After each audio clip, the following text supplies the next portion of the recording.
Реалии. Возвращаемся в студию самого крымского в мире радио «Крым Реалии». 18 мая этого года будет отмечаться 75-летие с момента депортации, геноцида крымско-татарского народа. О том, как этот день пройдет в Крыму, в Украине, в мире, о том, почему Украина лишь в 2015 году признала депортацию геноцидом, и есть ли возможность такого признания на международном уровне и получения реституции со стороны России, мы будем говорить в ближайшие полчаса, может быть 40 минут.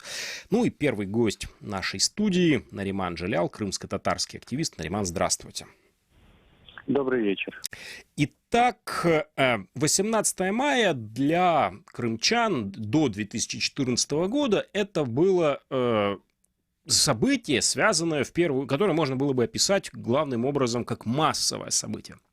Не только в различных районах проходили собрания. Главный митинг на центральной площади Симферополя, он всегда занимал такое вот важное место в новостных лентах, и фотографий осталось довольно много, и можно даже и проследить эволюцию и лозунгов, и увеличение числа тех, кто выходил в этот день на центральную площадь Ленина в Симферополе.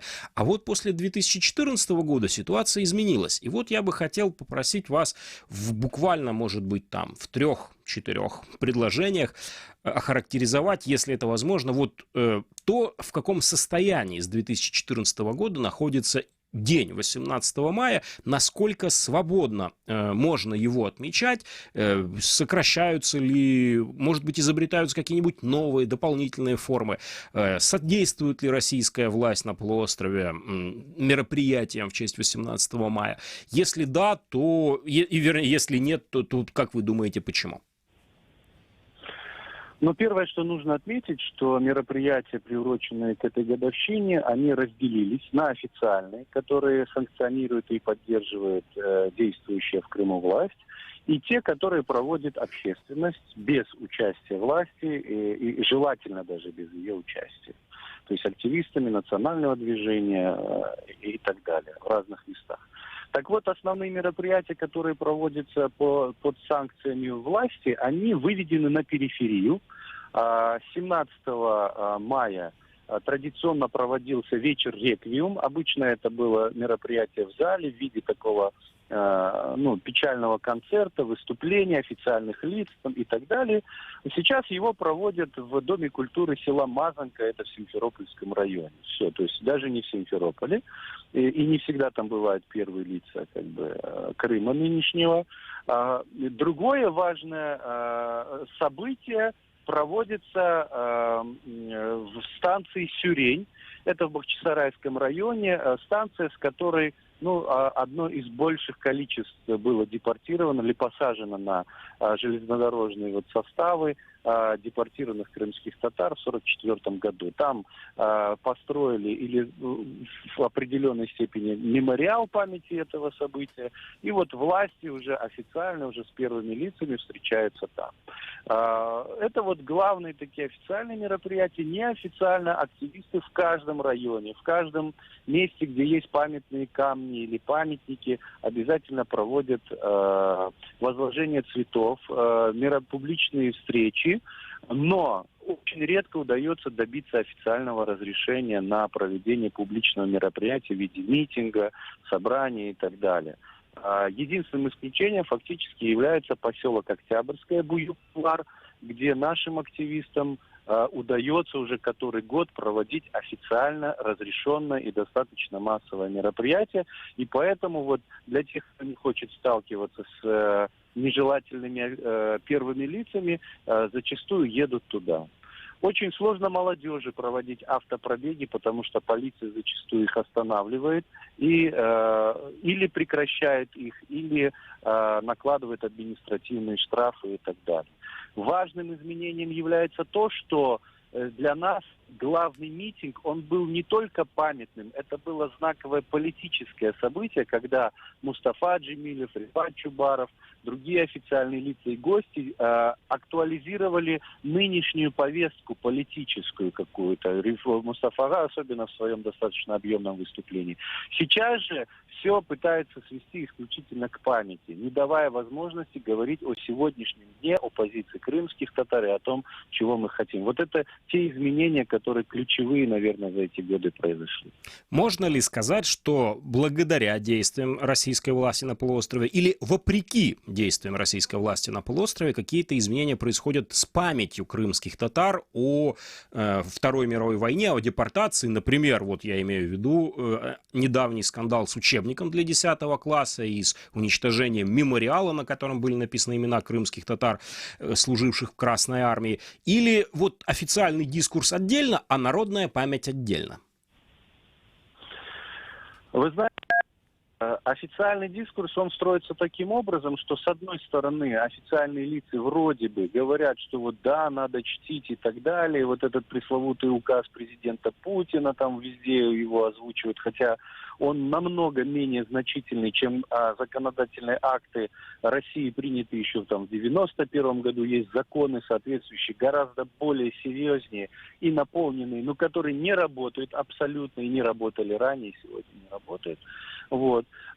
И с другой стороны, другие официальные лица прилагают максимум усилий, чтобы свести на нет вообще эту историю, максимум там где-то упоминается и так далее. Как я говорил, то есть эти события выдвигаются на периферию как в географическом смысле, так и вот в таком символическом смысле и так далее, заменяя его нечто другим. Вы знаете, вот что в апреле, в 20-х числах, в день первой аннексии, то есть указа Екатерины II об аннексии, да, Крымского полуострова и Тамани, в день подписания вот этого указа Путина, они пытаются сформировать некий новый праздник, там праздник дружбы народов Крыма, что-то в этом роде, то есть заменить, вот, подменить 18 мая неким другим таким историческим событием, уже с наполненная вот этим русскими скрепами и российским символизмом и так далее. Даже вот история с установлением, с желанием установить памятник там на присягу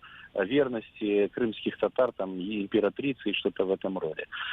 И с другой стороны, действительно, мы наблюдаем просто всплеск попыток вновь очернить крымских татар, обвинить их в предательстве. Это вот и учебник, это многочисленные выступления, ролики. Это, например, реакция недавнего, известного такого человека, господина Вассермана, на решение латвийского парламента о признании геноцида крымско-татарского народа, где он очень, просто паскудными словами высказывался и в отношении, собственно, латвийского парламента, и в отношении крымско-татарского народа. И вот это повсеместно мы встречаем. То есть вот этот разговоры о том, что крымские татары там массово всех уничтожали, прислуживали фашистам, здесь мы вот просто опять слушаем вновь и вновь.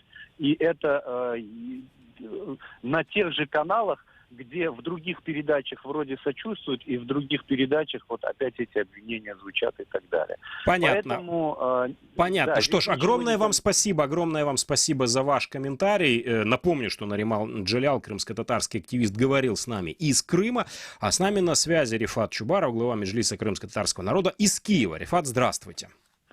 Добрый вечер.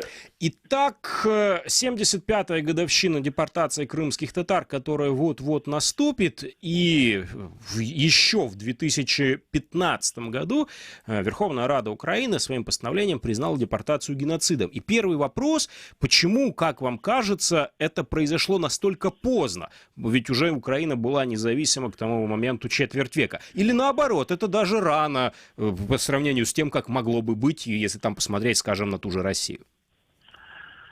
Здесь надо, видимо, согласиться с тем, что принятие Верховной Радой постановления о признании депортации крымско-татарского народа 1944 года геноцидом со стороны советского государства по отношению к крымско-татарскому народу, оно состоялось тогда, когда украинское общество к этому было готово.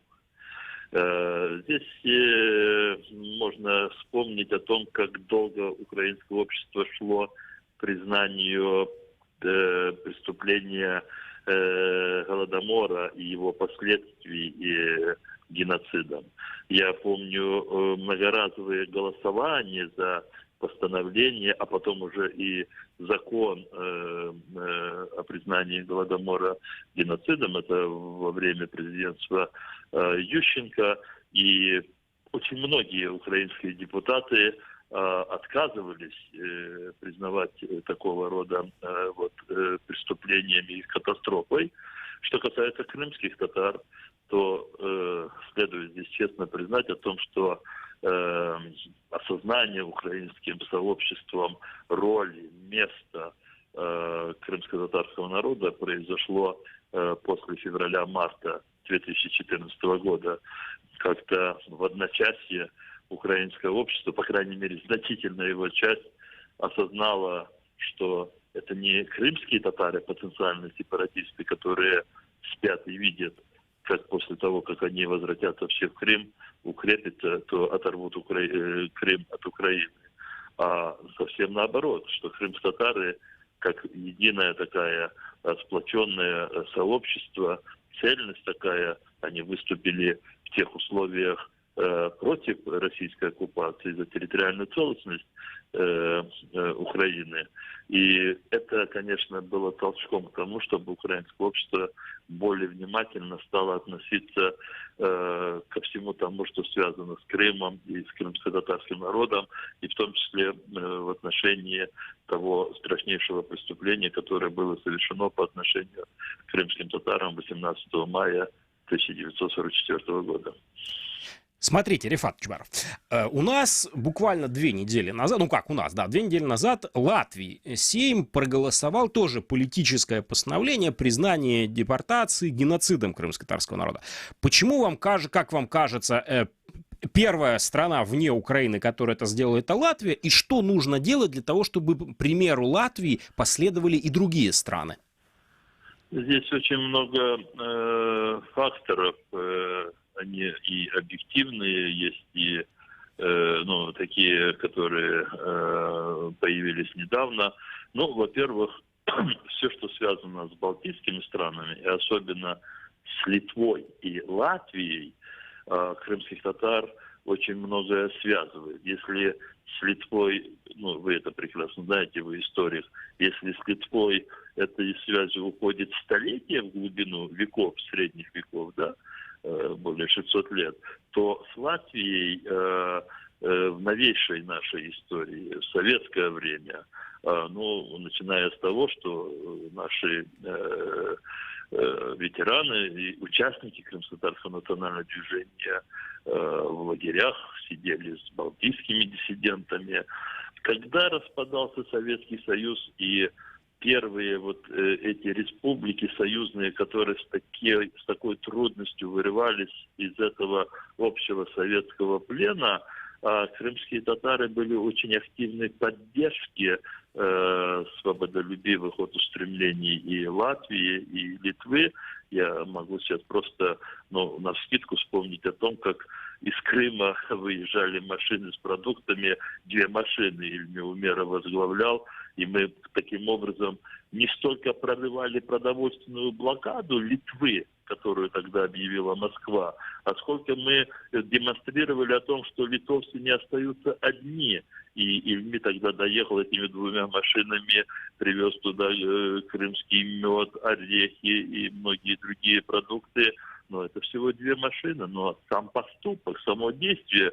Ильми тогда выступал со стен тогда Верховного Совета Литовской Республики. То же самое было с Латвией, когда были ужасные кровавые события в Латвии в январе 1991 года. Мы все вышли на центральную площадь города Симферополя. И мы тогда выступали против такой политики подавления свободы латышей со стороны Москвы. И, конечно, есть и другие связи. В конце концов, я там жил 9 лет, и очень многие политики, которые сегодня играют значительную роль в истории Латвии, сегодняшней политической жизни. Мы продолжаем взаимодействие. авторитет Мустафара очень высокий. И когда у нас несколько месяцев назад была делегация из Латвии, и тогда мы обсудили возможность принятия такого решения, состоялся и мой визит, и была встреча со спикером парламента. Там в Литве очень активная украинская диаспора. Она тоже, в общем-то, внесла свой такой очень заметный вклад. Там практически нет крымстатар в Латвии. Не в Латвии, я честно говорю, что в Латвии украинская диаспора очень активная. Вот эти все, совокупность этих факторов привела к тому, что латышский парламент, Сайем Латвийской Республики, принял, да, действительно первым после Украины. Мы не ставим сейчас задачу от какой-то дате, какой-то, я не знаю, там, какому-то рубежу, чтобы вот там приняли, но мы сейчас работаем с рядом парламентов, и я думаю, что скоро мы увидим это и со стороны литовского парламента, и со стороны других парламентов. И самое последнее.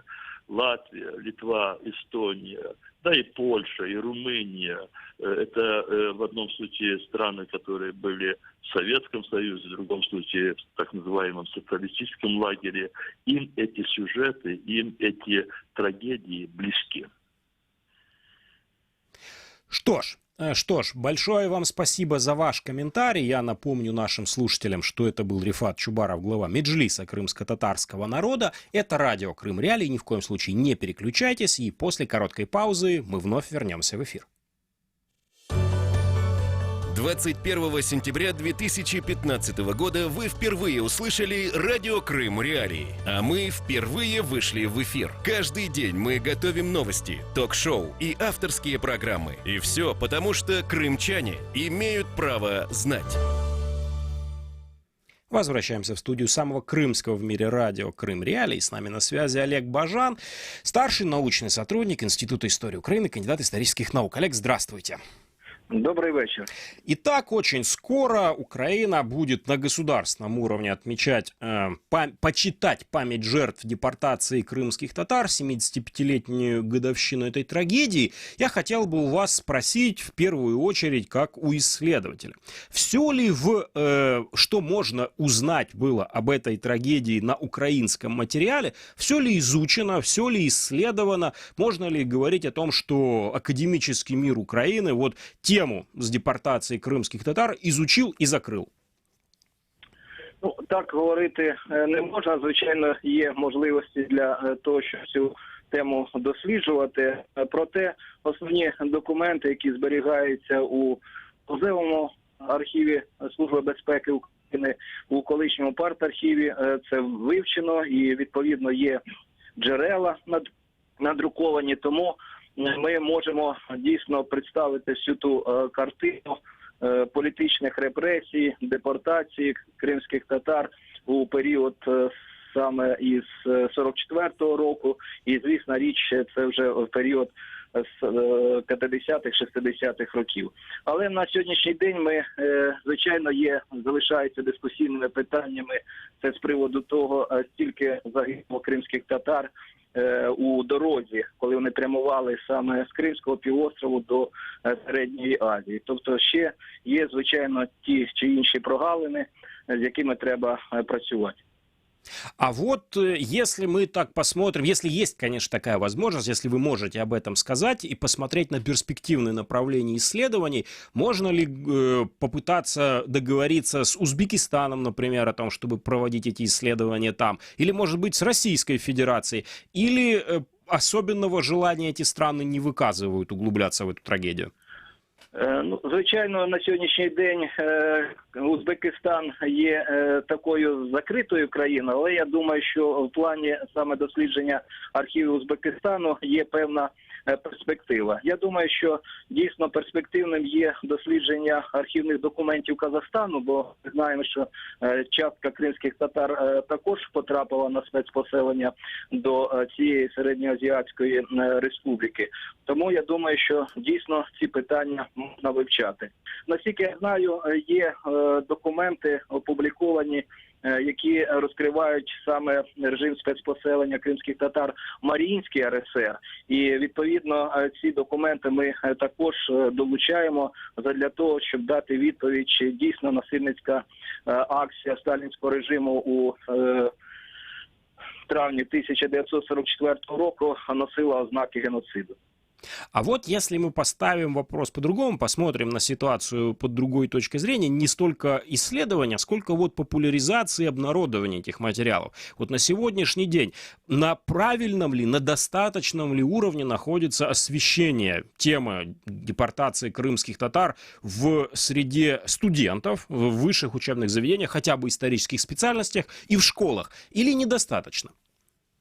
Ну, я думаю, що дійсно у нас є певна перспектива того, щоб популяризувати історію взагалі кримських татар як корінного народу саме Кримського півострова.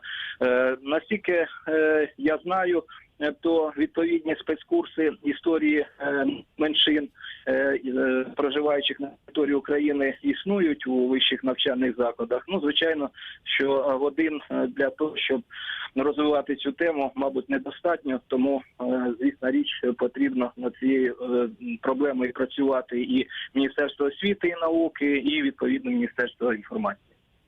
И последний вопрос, но он такой более широкий. Вот общество украинское, которое с небольшим таким скрипом, если можно его так назвать, и втягивается в осмысление темы Голодомора, как геноцида украинцев, вот оно в достаточной степени информировано, по вашему ощущению, может быть?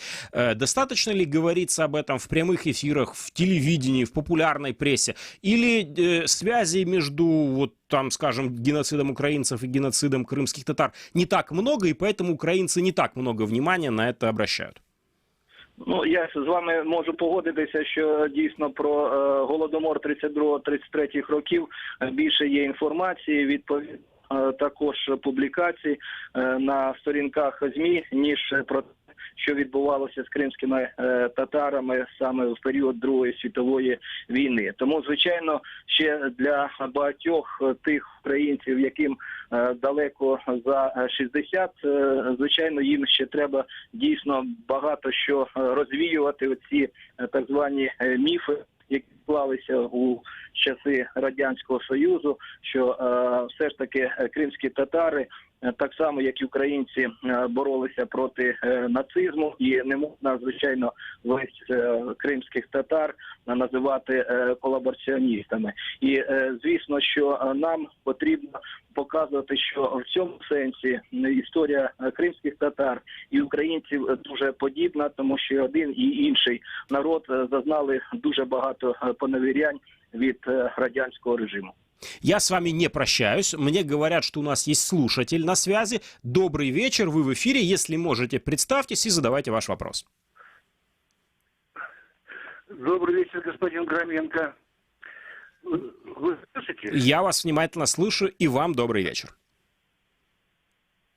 Спасибо. Хотел бы заметить, что если бы я был бы марсианином, в вашей передаче пришел бы к выводу, что русский народ и Советский Союз – это исчадие ада. Они ни за что, ни про что так наказали крымских татар. А вот почему вы не расскажете никогда, что творили татары в концлагере смерти в селе Красном? Сколько они там русских людей погубили? Почему вы не расскажете, как крымские татары помогали уничтожать партизанское движение в Крыму? Как крымские татары помогали немцам угонять русских людей, именно русских татар, а русских людей на работу в Германию. Вот, это прекрасно, что вы это спросили. Вот тут как раз с нами на связи целый кандидат исторических наук и старший научный сотрудник Института истории Украины Олег Бажан. Вот слушатель недоумевает. Почему мы не говорим, что крымские татары, значит, во время войны служили немцам, уничтожали русских людей, угоняли их? Так ли это было? Звичайно, що певні прояви колабораціонізму ми спостерігаємо як і серед кримських татар, і серед інших націй народностей, які входили до складу Радянського Союзу у період Другої світової війни. Звичайно, що такі випадки були, і ця інформація теж є на сторінках наших наукових видань. Ми також зазначаємо про кількість тих людей, які були на боці Третього Рейху, але ж це все одно дуже мізерна часточка порівняно з тим тиском і тими репресіями, які зазнав весь кримський татарський народ.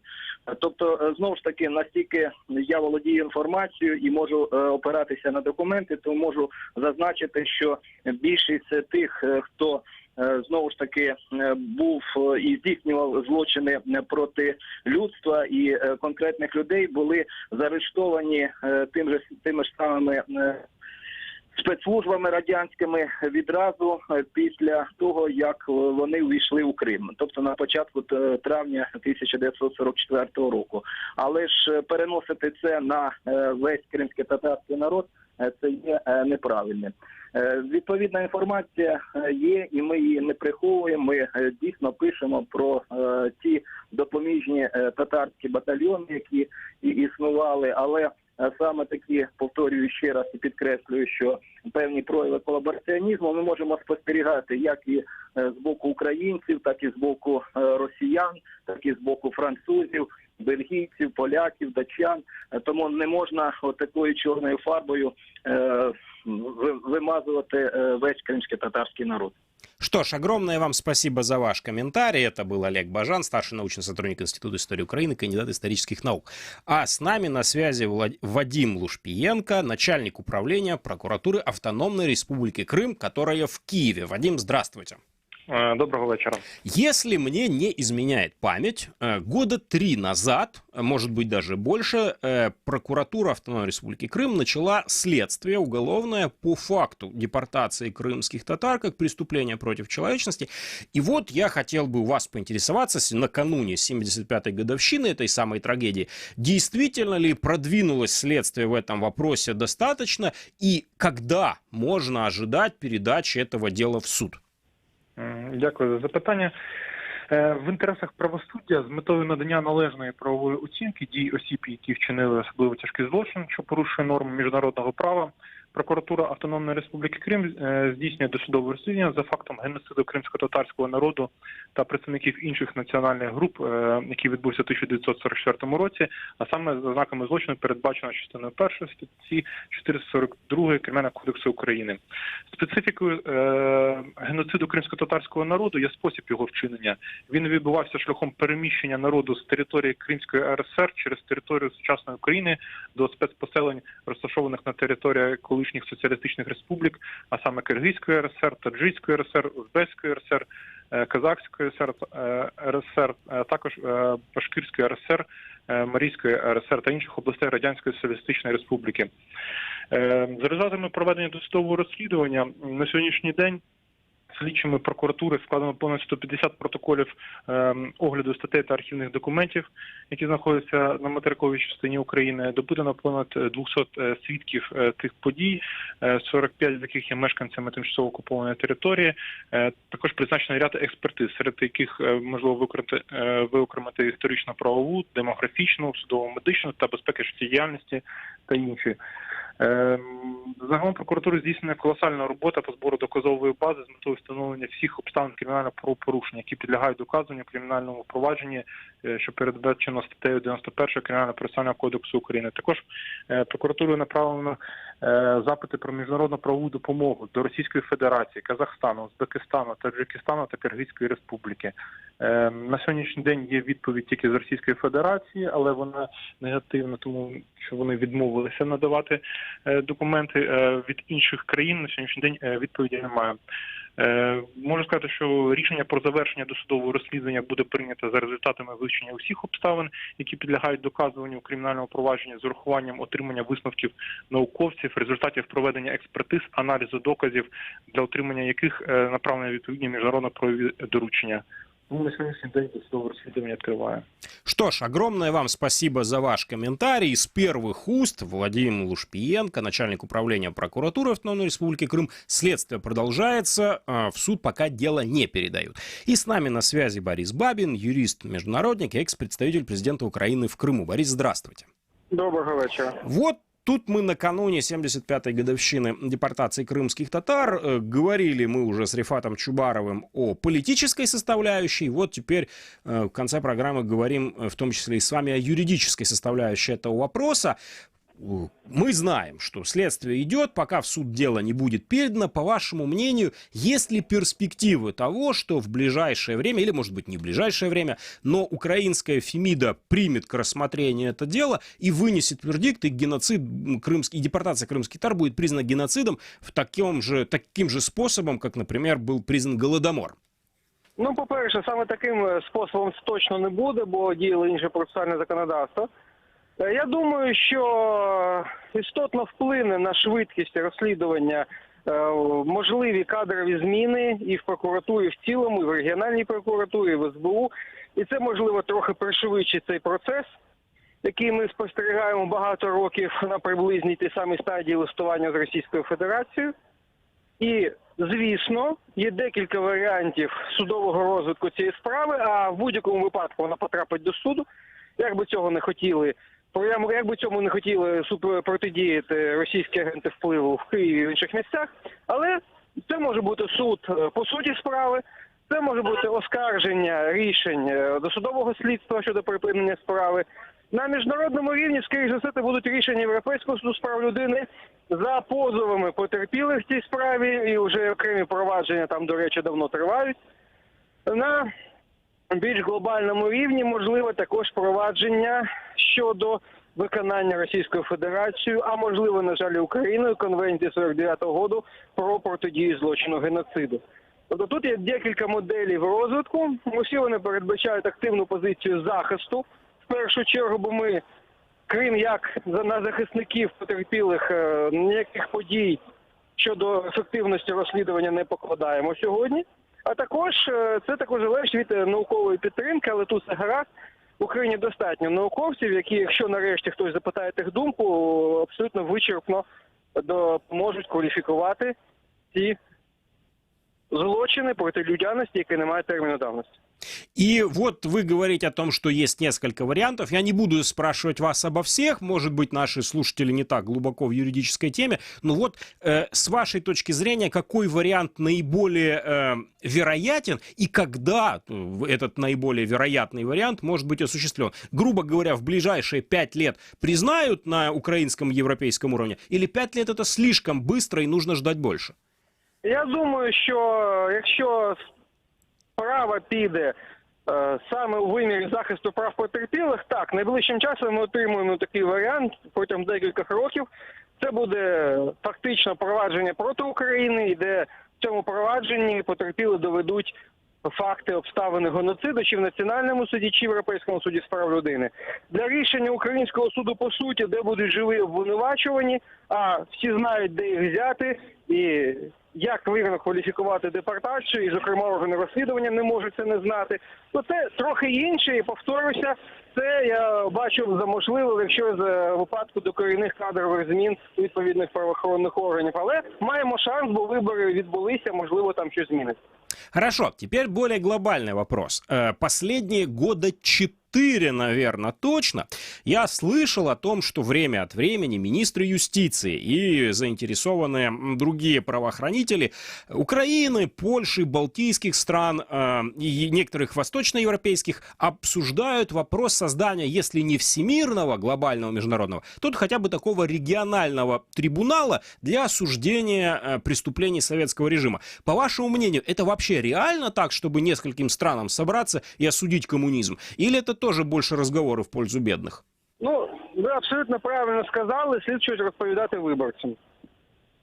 На жаль, є міжнародне право і всі процедури, які є, ним передбачені. Якщо ви вигадуєте на рівні 3 країн якийсь механізм, не чекайте, що інші 195 будуть з повагою ставитись до його рішень.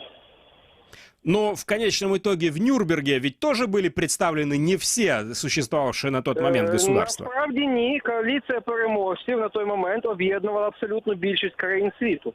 На кінець Другої світової об'єднані нації, які, власне, і судили нацизм, це були десятки країн.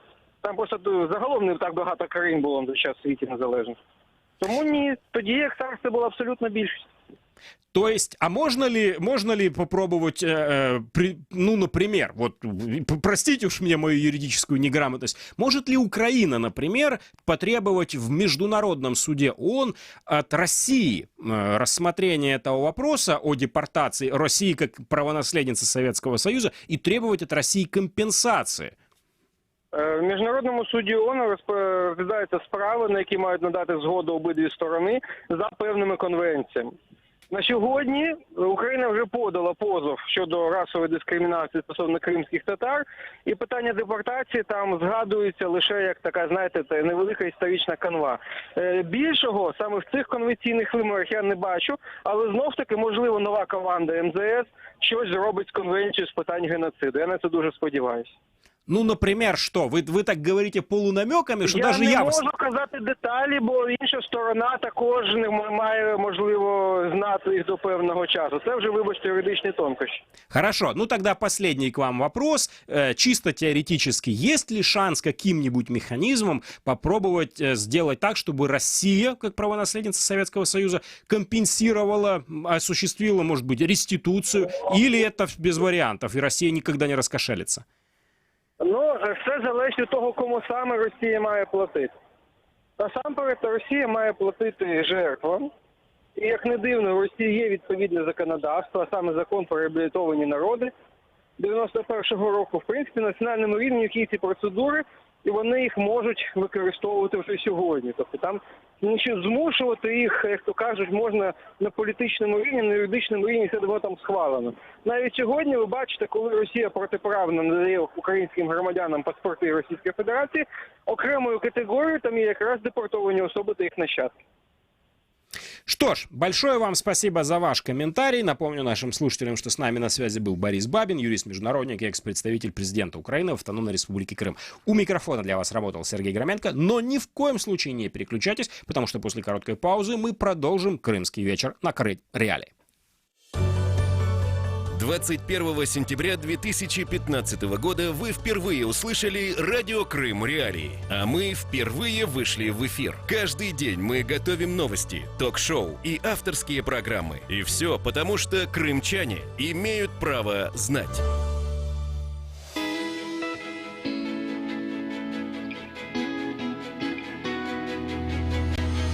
«Крымский вечер» с радио «Крым Реалии». Это радио Крым Реалии. Напомню, на полуострове слушайте нас на 105,9 FM. Трансляции наших эфиров смотрите на Фейсбуке и YouTube страницах Крым Реалии. Я Елена Римовская, Сергей Громенко все так же по-прежнему в студии. И сейчас мы поговорим о том, что принесет завтрашний день. Прогноз на завтра в эфире радио Крым Реалии. Итак.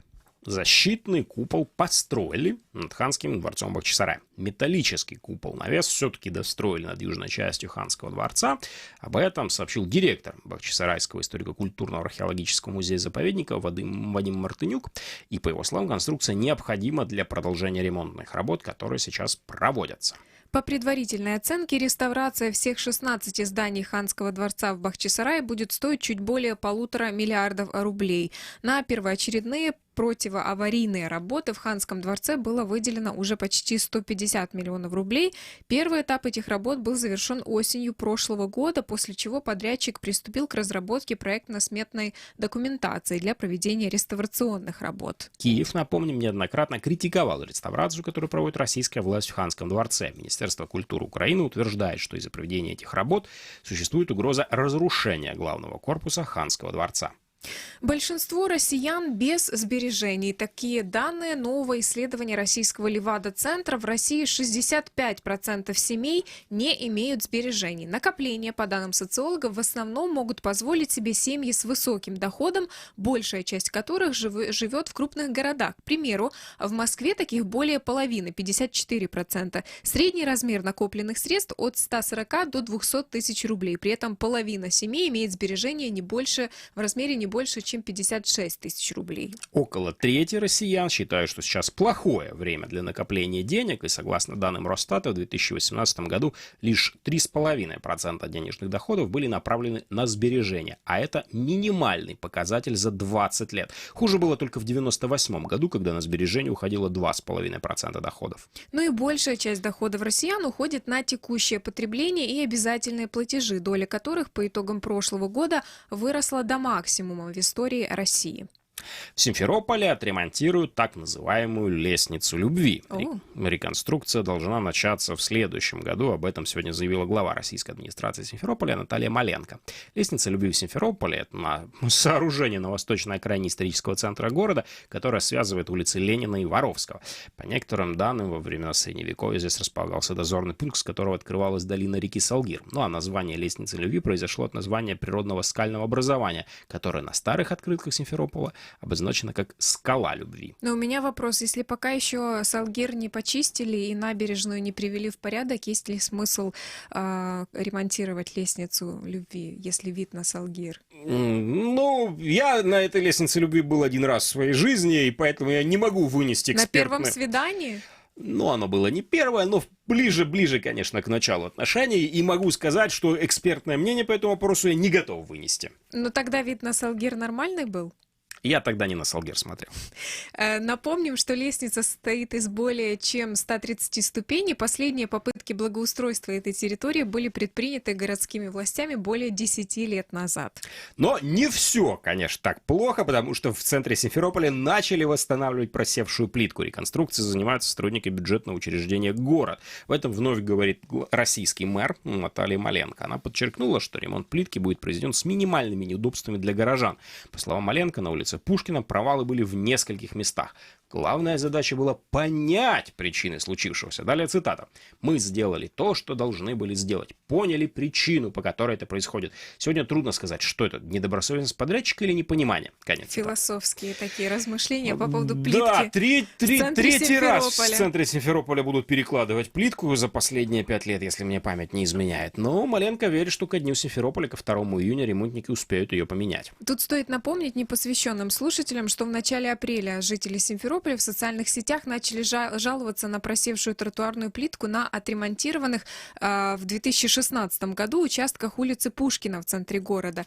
И целый российский глава Крыма Сергей Аксенов тогда обещал наказать должностных лиц города, которые принимали работы по реконструкции центральных улиц города, которые проводились, внимание, в 2016 и 2018 годах. Да, то есть это уже будет третье перекладывание плитки. Кто-то, я так подозреваю, стал плиточным королем в Симферополе. Идем дальше. В Симферополе выпустили электробус, которому разрешено ездить по дорогам общего пользования. Симферопольское предприятие 3 года тестировало, сертифицировало различные образцы, чтобы выйти на рынок и конкурировать с зарубежными производителями. И, как заявляют в Крыму, новый вид транспорта экологичнее и дешевле в обслуживании, чем после выпуска заводом-производителем. Далее Владимир Шуликов, главный конструктор предприятия.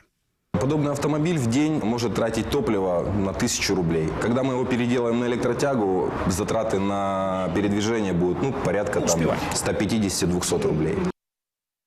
Симферопольское предприятие выпустило уже 5 подобных электробусов. Ему разрешено ездить не только по территории ландшафтных парков и гостиниц, но и на дорогах общего пользования. Электробус имеет категорию «Б». Мы просим правительство посодействовать в имущественной поддержке. Мы готовы взять какие-то производственные помещения, заброшенные заводы или что-то в этом роде. Да. Их дооснастить. Планируем при производстве порядка 200 единиц техники в год, около 100 человек новых рабочих мест. Это предприятие и еще 9 уже вошли в кластер производства локального электротранспорта. Из бюджета Крыма в этом году на поддержку малого и среднего бизнеса выделено 30 миллионов рублей. Ну, на этом мы будем заканчивать программу «Крымский вечер». Но, конечно, ни в коем случае не трансляцию самого крымского в мире радио «Крым Реалии». Сегодня для вас работали в студии Елена Римовская и Сергей Громенко. И, конечно, ни в коем случае не переключайтесь, потому что после самой короткой паузы самое крымское в мире радио вновь вернется в эфир.